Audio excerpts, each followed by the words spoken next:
মাছের পেটে মাইক্রোপ্লাস্টিকের উপস্থিতি পেয়েছে আন্তঃরাষ্ট্রীয় একটি গবেষক দল। মাইক্রোপ্লাস্টিক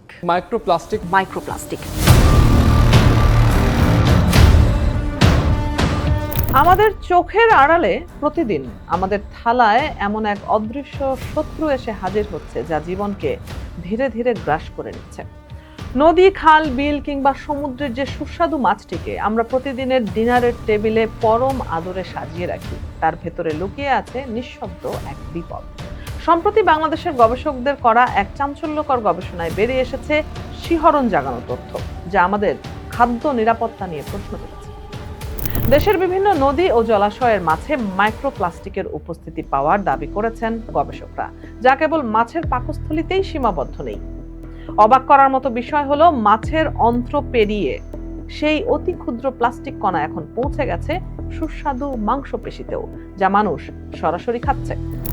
মাইক্রোপ্লাস্টিক হলো প্লাস্টিকের সেই অতি ক্ষুদ্র কণা যার প্রস্থ 5 মিলিমিটারের চেয়েও অনেক কম এবং খালি চোখে যা সহজে ধরা পড়ে না। বড় বড় প্লাস্টিক পণ্যের ভাঙন, সিনথেটিক কাপড়ের সুতা, গাড়ির টায়ারের ক্ষয় কিংবা প্রসাধনী সামগ্রীর বর্জ্য মিশে যাচ্ছে আমাদের নদী ও সাগরে।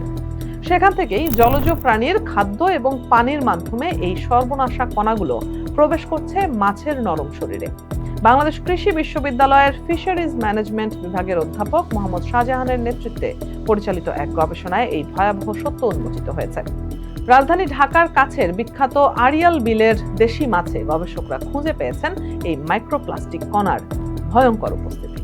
কই, বাটা, মেনি, গুলশা, ট্যাংরা ও পুঁটির মতো পরিচিত দেশি মাছের নমুনায় ধরা পড়েছে প্লাস্টিকের অস্তিত্ব। এর মধ্যে সবচেয়ে বেশি মাইক্রোপ্লাস্টিক পাওয়া গেছে সর্বভুক স্বভাবের কই মাছে, যা আমাদের খাদ্য তালিকার অত্যন্ত পরিচিত একটি নাম।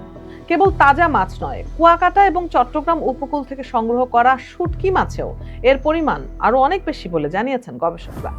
বুড়িগঙ্গা কিংবা ব্রহ্মপুত্র নদ থেকে শুরু করে চলনবিল ও বিভিন্ন হাওর অঞ্চলের জলাশয়েও চলছে এই নীরব প্লাস্টিক আগ্রাসন। বিজ্ঞানীরা বলছেন, প্লাস্টিক কণাগুলো শরীর থেকে মলমূত্রের সঙ্গে আংশিক বের হয়ে গেলেও এগুলো যখন আরো ক্ষুদ্র ন্যানো প্লাস্টিকের রূপ নেয়, তখন পরিস্থিতি হয়ে ওঠে বিপজ্জনক। রক্তের প্রবাহ এবং শরীরের বিভিন্ন কোষে প্রবেশ করে এই ন্যানো প্লাস্টিক ক্যান্সার সেল উৎপাদন সহ নানা মারাত্মক শারীরিক জটিলতা তৈরি করতে পারে। ভারী ধাতু এবং অন্যান্য বিষাক্ত রাসায়নিক পদার্থ বহন করার ক্ষমতা এই মাইক্রোপ্লাস্টিককে করে তুলেছে আরো বেশি আশঙ্কাজনক। বিশ্বজুড়ে বিজ্ঞানীরা মানুষের মস্তিষ্ক, হৃৎপিণ্ড এবং জয়েন্টের টিস্যুতেও এই কৃত্রিম প্লাস্টিকের কণার খোঁজ পেতে শুরু করেছেন। প্রকৃতির সঙ্গে মানুষের এই অবিরাম প্রতারণার ফল আজ আমাদের রক্তে, মাংসে এবং মস্তিষ্কে এক অদৃশ্য মরণ ফাঁদ হয়ে ফিরে আসছে। থালার খাবার থেকে শুরু করে নিঃশ্বাসের বাতাসেও আজ থাবা বসিয়েছে এই আধুনিক সভ্যতার অভিশাপ। সময় ফুরিয়ে যাওয়ার আগে আমাদের এই গ্রহের জলবায়ু ও পরিবেশ রক্ষায় এখনই কঠোর পদক্ষেপ না নিলে মানব জাতিকে চরম মূল্য দিতে হবে। তাই আজকের এই সতর্কবার্তা কেবল একটি গবেষণা প্রতিবেদন নয়, বরং মানব সভ্যতার অস্তিত্ব টিকিয়ে রাখার এক আকুল আর্তনাদ।